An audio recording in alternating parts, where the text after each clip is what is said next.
The second unit. A man of knowledge had an ally. The idea that a man of knowledge had an ally was the most important of the 7 component themes, for it was the only one that was indispensable to explaining what a man of knowledge was. In Don Juan's classificatory scheme, a man of knowledge had an ally, whereas the average man did not, and having an ally was what made him different from ordinary men. Don Juan described an ally as being a power capable of transporting a man beyond the boundaries of himself, that is, an ally was a power that allowed one to transcend the realm of ordinary reality. Consequently, to have an ally implied having power, and the fact that a man of knowledge had an ally was by itself proof that the operational goal of the teachings had been fulfilled. Since that goal was to show how to become a man of knowledge, and since a man of knowledge was one who had an ally, another way of describing the operational goal of Don Juan's teachings was to say that they also showed how to obtain an ally. The concept man of knowledge, as a sorcerer's philosophical frame, had meaning for anyone who wanted to live within that frame only insofar as he had an ally. I have classified this last component theme of man of knowledge as the second main structural unit because of its indispensability for explaining what a man of knowledge was. In Don Juan's teachings, there were 2 allies. The first was contained in the datura plants commonly known as Jimson weed. Don Juan called that ally by one of the Spanish names of the plant, Yerba del Diablo, devil's weed. According to him, any species of datura was the container of the ally. Yet every sorcerer had to grow a patch of one species which he called his own, not only in the sense that the plants were his private property, but in the sense that they were personally identified with him. Don Juan's own plants belonged to the species Inxia. There seemed to be no correlation, however, between that fact and differences that may have existed between the 2 species of datura accessible to him. The second ally was contained in a mushroom I identified as belonging to the genus Psilocybe. It was possibly Psilocybe mexicana, but the classification was only tentative because I was incapable of procuring a specimen for laboratory analysis. Don Juan called this ally humido, little smoke, suggesting that the ally was analogous to smoke or to the smoking mixture he made with the mushroom. The smoke was referred to as if it were the real container, yet he made it clear that the power was associated with only one species of Psilocybe, thus special care was needed at the time of collecting in order not to confuse it with any of a dozen other species of the same genus which grew in the same area. An ally as a meaningful concept included the following ideas and their ramifications. 1. An ally was formless. 2. An ally was perceived as a quality. 3. An ally was tameable. 4. An ally had a rule. An ally was formless. An ally was believed to be an entity existing outside and independent of oneself, yet in spite of being a separate entity, an ally was believed to be formless. I have established formlessness as a condition that is the opposite of having definite form, a distinction made in view of the fact that there were other powers similar to an ally which had a definitely perceivable form. An ally's condition of formlessness meant that it did not possess a distinct, or a vaguely defined, or even a recognizable, form, and such a condition implied that an ally was not visible at any time. An ally was perceived as a quality.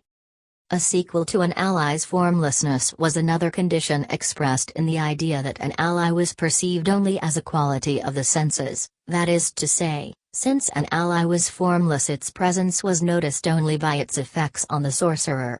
Don Juan classified some of those effects as having anthropomorphic qualities. He depicted an ally as having the character of a human being, thus implying that an individual sorcerer was in the position of choosing the most suitable ally by matching his own character with an ally's alleged anthropomorphic characteristics. The 2 allies involved in the teachings were presented by Don Juan as having a set of antithetical qualities. Don Juan categorized the ally contained in Datura Inxia as having 2 qualities: it was woman-like, and it was a giver of superfluous power. He thought these 2 qualities were thoroughly undesirable. His statements on the subject were definite, but he indicated at the same time that his value judgment on the matter was merely a personalistic choice. The most important characteristic was undoubtedly what Don Juan called its woman-like nature. The fact that it was depicted as being woman-like did not mean, however, that the ally was a female power. It seemed that the analogy of a woman may have been only a metaphorical way Don Juan used to describe what he thought to be the unpleasant effects of the ally. Besides, the Spanish name of the plant, yerba, because of its feminine gender, may have also helped to create the female analogy. At any rate, the personification of this ally as a woman-like power ascribed to it the following anthropomorphic qualities: 1. It was possessive, 2. It was violent, 3. It was unpredictable, and 4. It had deleterious effects. Don Juan believed that the ally had the capacity to enslave the men who became its followers. He explained this capacity as the quality of being possessive, which he correlated with a woman's character. The ally possessed its followers by bestowing power on them, by creating a feeling of dependency, and by giving them physical strength and well-being. This ally was also believed to be violent. Its woman-like violence was expressed in its forcing its followers to engage in disruptive acts of brute force. And this specific characteristic made it best suited for men of fierce natures who wanted to find in violence a key to personal power. Another woman-like characteristic was unpredictability. For Don Juan it meant that the ally's effects were never consistent, rather, they were supposed to change erratically, and there was no discernible way of predicting them. The ally's inconsistency was to be counteracted by the sorcerer's meticulous and dramatic care of every detail of its handling. Any unfavorable turn that was unaccountable, as a result of error or mishandling, was explained as a result of the ally's woman-like unpredictability. Because of its possessiveness, violence, and unpredictability, this ally was thought to have an overall deleterious effect on the character of its followers. Don Juan believed that the ally willfully strove to transmit its woman-like characteristics, and that its effort to do so actually succeeded. But, alongside its woman-like nature, this ally had another facet which was also perceived as a quality: it was a giver of superfluous power. Don Juan was very emphatic on this point, and he stressed that as a generous giver of power the ally was unsurpassable. It was purported to furnish its followers with physical strength, a feeling of audacity, and the prowess to perform extraordinary deeds. In Don Juan's judgment, however, so exorbitant a power was superfluous. He stated that, for himself at least, there was no need of it anymore. Nevertheless, he presented it as a strong incentive for a prospective man of knowledge, should the latter have a natural inclination to seek power. Don Juan's idiosyncratic point of view was that the ally contained in psilocybe mexicana, on the other hand, had the most adequate and most valuable characteristics: 1. It was male-like, and 2. It was a giver of ecstasy. He depicted this ally as being the antithesis of the one contained in datura plants. He considered it to be male-like, manly.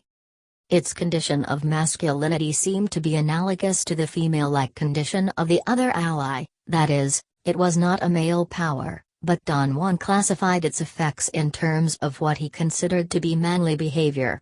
In this instance, too, the masculine gender of the Spanish word humito may have suggested the analogy to a male power.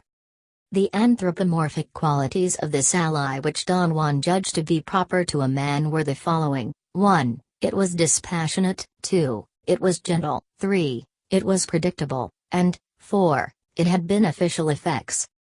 Don Juan's idea of the dispassionate nature of the ally was expressed in the belief that it was fair, that it never actually demanded extravagant tax from its followers. It never made men its slaves, because it did not bestow easy power on them. On the contrary, Humito was hard, but just, with its followers. The fact that the ally did not elicit overt violent behavior made it gentle. It was supposed to induce a sensation of bodilessness, and thus Don Juan presented it as being calm, gentle, and a giver of peace. It was also predictable. Don Juan described its effects on all its individual followers and in the successive experiences of any single man as being constant. In other words, its effects did not vary or, if they did, they were so similar that they were counted as being the same. As a consequence of being dispassionate, gentle, and predictable, this ally was thought to have another manly characteristic, a beneficial effect on the character of its followers. Humito's manliness was supposed to create the very rare condition of emotional stability in them. Don Juan believed that under the ally's guidance one would temper one's heart and acquire balance. A corollary of all the ally's manly characteristics was believed to be a capacity to give ecstasy. This other facet of its nature was perceived also as a quality. Humito was credited with removing the body of its followers, thus allowing them to execute specialized forms of activity pertinent to a state of bodilessness. And Don Juan maintained that those specialized forms of activity led unavoidably to a condition of ecstasy. The ally contained in the psilocybe was said to be ideal for men whose natures predisposed them to seek contemplation. An ally was tameable. The idea that an ally was tameable implied that as a power it had the potential of being used. Don Juan explained it as an ally's innate capacity of being utilizable. After a sorcerer had tamed an ally, he was thought to be in command of its specialized power, which meant that he could manipulate it to his own advantage. An ally's capacity of being tamed was counterpoised to the incapacity of other powers, which were similar to an ally except that they did not yield to being manipulated. The manipulation of an ally had two aspects: 1. An ally was a vehicle, 2. An ally was a helper. An ally was a vehicle in the sense that it served to transport a sorcerer into the realm of non-ordinary reality. Insofar as my personal knowledge was concerned, the allies both served as vehicles, although the function had different implications for each of them. The overall undesirable qualities of the ally contained in Datura Inxia, especially its quality of unpredictability, turned it into a dangerous, undependable vehicle. Ritual was the only possible protection against its inconsistency, but that was never enough to ensure the ally's stability. A sorcerer using this ally as a vehicle had to wait for favorable omens before proceeding. The ally contained in Psilocybe mexicana, on the other hand, was thought to be a steady and predictable vehicle as a result of all its valuable qualities. As a consequence of its predictability, a sorcerer using this ally did not need to engage in any kind of preparatory ritual. The other aspect of an ally's manipulability was expressed in the idea that an ally was a helper. To be a helper meant that an ally, after serving a sorcerer as a vehicle, was again usable as an aid or a guide to assist him in achieving whatever goal he had in mind in going into the realm of non-ordinary reality. In their capacity as helpers, the two allies had different, unique properties. The complexity and the applicability of these properties increased as one advanced on the learning path. But, in general terms, the ally contained in Datura Inxia was believed to be an extraordinary helper, and this capacity was thought to be a corollary of its facility to give superfluous power. The ally contained in Psilocybe mexicana, however, was considered to be an even more extraordinary helper. Don Juan thought it was matchless in the function of being a helper, which he regarded as an extension of its overall valuable qualities.